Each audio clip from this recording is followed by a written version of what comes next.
दिल्ली के एक सरकारी स्कूल में रोज एक बच्चा गायब हो जाता है। बच्चों के माता पिता तो क्या, स्कूल के सभी स्टाफ तक को पता नहीं चल पाता कि बच्चे कैसे गायब हो जाते हैं। ये बात शहर में आग की तरह फैल गई और प्रशासन हरकत में आ गया। शहर की पुलिस अपने काम में लग गई, लेकिन उसे भी कोई सुराग नहीं मिला। दिन पर दिन प्रशासन का दबाव पुलिस पर बढ़ता ही जा रहा था। शहर के सारे अधिकारी परेशान हो गए। अभी पुलिस एक स्कूल को लेकर परेशान ही थी कि अगले ही दिन पता चलता है कि 5 अन्य स्कूलों से बच्चे गायब हो गए। डर की वजह से बच्चों के माता पिता अपने बच्चों को स्कूल भेजना बंद कर देते हैं। आनन फानन में प्रदेश के मंत्री ने सभी बड़े अफसरों की मीटिंग बुलाई। आप लोग अपनी ड्यूटी ईमानदारी से नहीं निभा रहे। शहर में स्कूल से इतने बच्चे गायब हो गए, लेकिन अभी तक कोई सुराग नहीं मिला। अगले 24 घंटे में अगर कोई सुराग नहीं मिलता है तो तुम लोगों पर कानूनी कार्यवाही की जाएगी। सर, हम जरूर पता लगा लेंगे, आप हम पर विश्वास कीजिए। उसके बाद सभी अफसर बच्चों का पता लगाने के लिए चले जाते हैं। इधर प्रशासन कारण पता लगाने की कोशिश में लगी है और उधर फिर एक घटना घटित हो जाती है। स्कूल के लाइब्रेरी में एक बच्चे की मौत हो जाती है। बच्चे की मौत की खबर आग की तरह फैल जाती है। मौके पर पुलिस पहुंच जाती है। लाइब्रेरी के अंदर हत्यारे की खोज में पुलिस पूरी तरीके से जुट जाती है, लेकिन पुलिस को अंदर कोई नहीं मिलता। और तभी अंदर से एक भयानक आवाज आती है। सभी लोग डर जाते हैं और सामने देखते हैं कि एक डरावनी आकृति प्रकट हो रही है। सब लोग उस आकृति को देखते ही भागना शुरू कर देते हैं। तभी उस आकृति से एक आवाज आती है।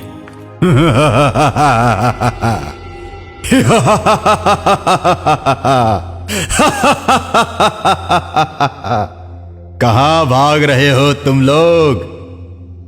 हाँ? रुक जाओ, नहीं तो मैं अभी सबको मार दूंगा।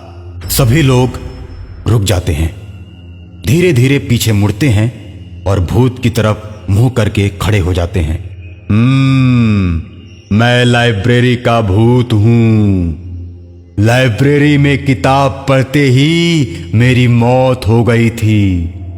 मेरे दोस्तों ने ही मुझे मार दिया था। इसीलिए जो भी लाइब्रेरी में पढ़ने आता है, मैं उसमें से किसी एक को मार देता हूं।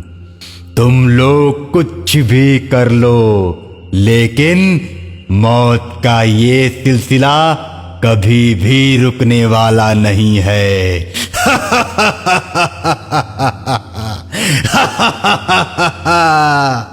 तभी भीड़ को चीरते हुए एक युवक हाथ में आग की मशाल लेकर निकलता है। तुमने मेरे दोस्त को मारा है ना, और आज मैं तुमको मार दूंगा। और जैसे ही भूत को मारने के लिए रामू आगे बढ़ता है, भूत सबके सामने उसको पकड़ के चीर देता है और साथ में लेकर गायब हो जाता है। अगले दिन रामू सकुशल अपने घर पहुंचता है। मम्मी पापा उसको देखकर आश्चर्य में पड़ जाते हैं।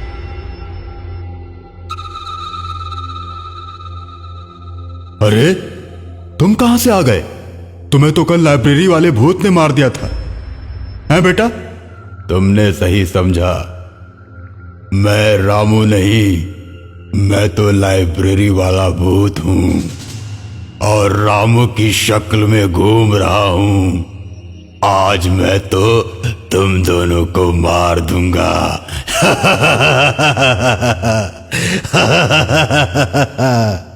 हे भूत, हम लोगों के बच्चों को तो तुमने मार ही डाला।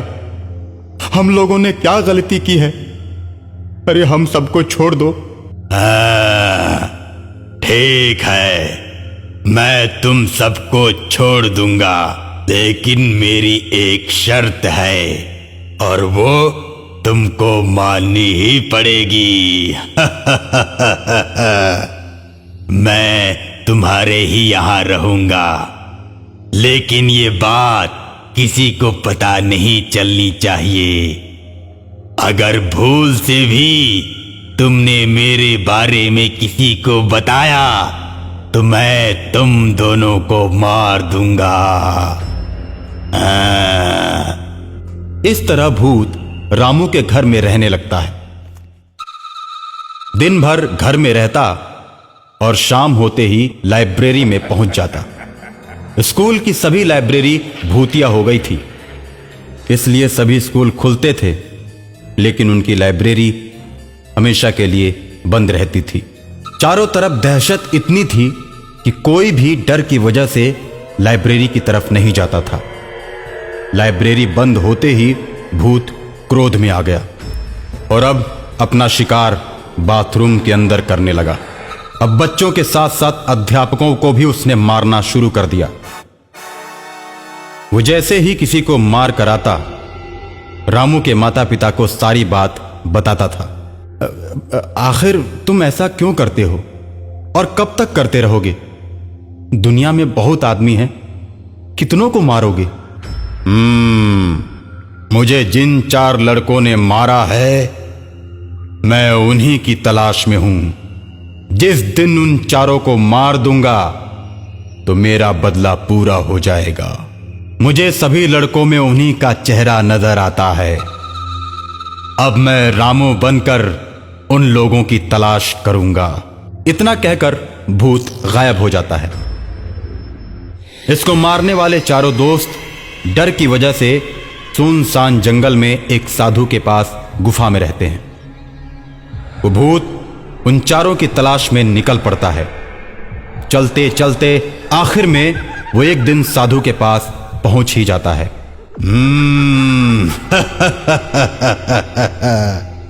इस सुनसान जंगल में अकेले क्या करते हो बाबा? कहाँ रहते हो? क्या खाते पीते हो? जरा हमको भी तो बताओ। मैं तो 2 दिन से इधर भटक रहा हूं, लेकिन मुझे कुछ खाने को नहीं मिला। इधर तो किसी पेड़ों में फल भी नहीं लगे। तुम क्या खाते हो? मैंने अपनी गुफा के पास पपीते, आम, अमरूद, सेब और संतरे का पेड़ उगा रखा है। चलो मैं तुमको भी उसी में से कुछ फल खिलाता हूं। साधु के साथ लाइब्रेरी का भूत गुफा तक पहुंच जाता है। उस सुनसान गुफा में साधु उसके 4 खूनी दोस्तों को मंत्र से चूहा बनाकर रखा था। उन चूहों को पहचानने में लाइब्रेरी के भूत को तनिक भी देर न लगी और वो बिल्ली बनकर 4 चूहों को मारकर खा जाता है। और इस तरह लाइब्रेरी के भूत का बदला पूरा हो जाता है और उसकी आत्मा को मुक्ति मिल जाती है।